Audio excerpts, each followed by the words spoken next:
নমস্কার বন্ধুরা, বনিস কিচেনে আপনাদের সকলকে স্বাগত। আজকে আমি আপনাদের সঙ্গে শেয়ার করব chicken pakora crispy and juicy কিভাবে বাড়িতে বসেই তৈরি করা যায়। দেখুন এখানে আমি 200 গ্রাম পরিমাণ চিকেন ধুয়ে মুছে পরিষ্কার করে নিয়েছি। এবার আমি উপর থেকে দিয়ে দেবো পরিমাণ মতো লবণ, দিয়ে দেবো হলুদ গুঁড়ো, এবারে দিয়ে দেবো খুব সামান্য পরিমাণ একটু ধনে, যেটা আমি হাতের সাথে দেখুন একটু ভেঙে হালকা করে একটু গুঁড়ো করে নিয়েছিলাম। দিয়ে দেবো একটু ভাজা জিরের গুঁড়ো, শুকনো খোলায় ভেজে আমি এটা গুঁড়ো করে রেখেছিলাম। দিয়ে দিচ্ছি কাশ্মীরি লাল লঙ্কার গুঁড়ো 1/2 চামচ পরিমাণ। এটা দিলে এই যে চিকেন পকোড়া করব সামান্য একটু কিন্তু কালার আসবে, খুব সুন্দর। আপনারা চাইলে কিন্তু এই লাল লঙ্কার গুঁড়োর বদলে রেড ফুড কালারটাও ব্যবহার করতে পারেন। দিয়ে দেবো খুব সামান্য পরিমাণ একটু গোলমরিচের গুঁড়ো। এবারে দিয়ে দেবো জিরে গুঁড়ো এবং ধনে গুঁড়ো 1/2 চামচের একটু কম পরিমাণ। সবশেষে আমি এর মধ্যে দিয়ে দেবো টক দই 2 চামচ পরিমাণ। এবারে আমি হাতের সাহায্যে খুব ভালো করে ম্যারিনেট করে নেব।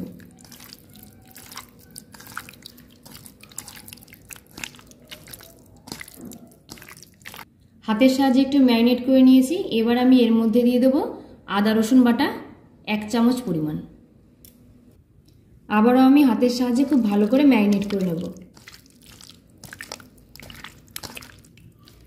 হাতের সাহায্যে খুব ভালো করে মেখে নিয়েছি। এবার আমি আধ ঘন্টার জন্য একটা প্লেট দিয়ে ঢেকে রেখে দেব।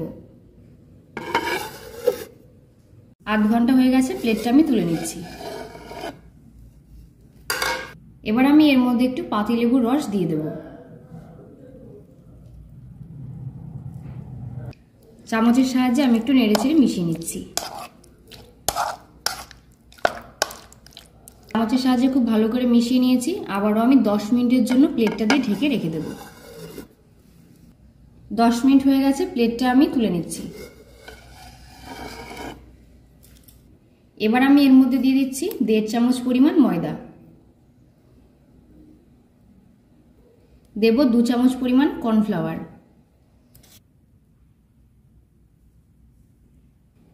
দিয়ে দিচ্ছি বেসন 1 চামচ পরিমাণ।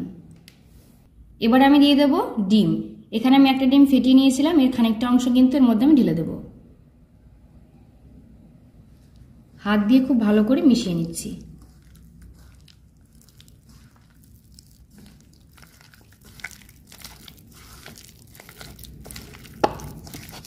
দেখুন মাখানো কিন্তু কমপ্লিট হয়ে গেছে। কতটা দেখুন আঠালো ভাব আসছে। এবার আমি এগুলো ভেজে নেব। চিকেন পকোড়াগুলো ভেজে নেওয়ার জন্য কড়াইতে সাদা তেল দিয়েছি, বেশ ভালো করে কিন্তু গরম করে নিয়েছি।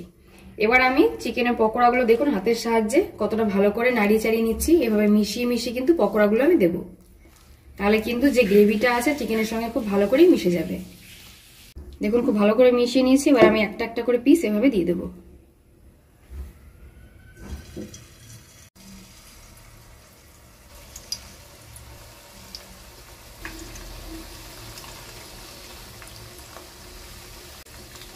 গ্যাসের ফ্লেমটা কিন্তু মিডিয়াম টু লোতে দিয়ে এই চিকেনের পকোড়াগুলো আমি খুব ভালো করে ভেজে নেব।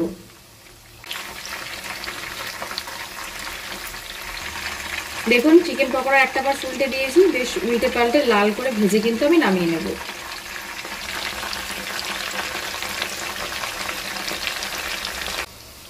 দেখুন গ্যাসের ফ্লেমটা মিডিয়াম টু লোতে দিয়ে বেশ পকোড়াগুলো কিন্তু আমি লাল করে ভেজে নিচ্ছি। মাঝে মাঝে কিন্তু খুন্তির সাহায্যে উল্টে দিচ্ছি। এটা কিন্তু গরম গরম ডাল ভাতের সঙ্গে কিংবা চা কফির সঙ্গে স্ন্যাক্স হিসাবে আপনারা খেতে পারেন। আর আজকে এই রেসিপিটা কেমন হলো আমাকে কিন্তু কমেন্ট করে জানাতে ভুলবেন না।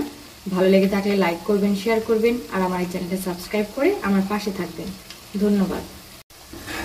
ভাজা একদম কমপ্লিট হয়ে গেছে, আমি ছাঁকনির সাহায্যে ছেঁকে নামিয়ে নেব।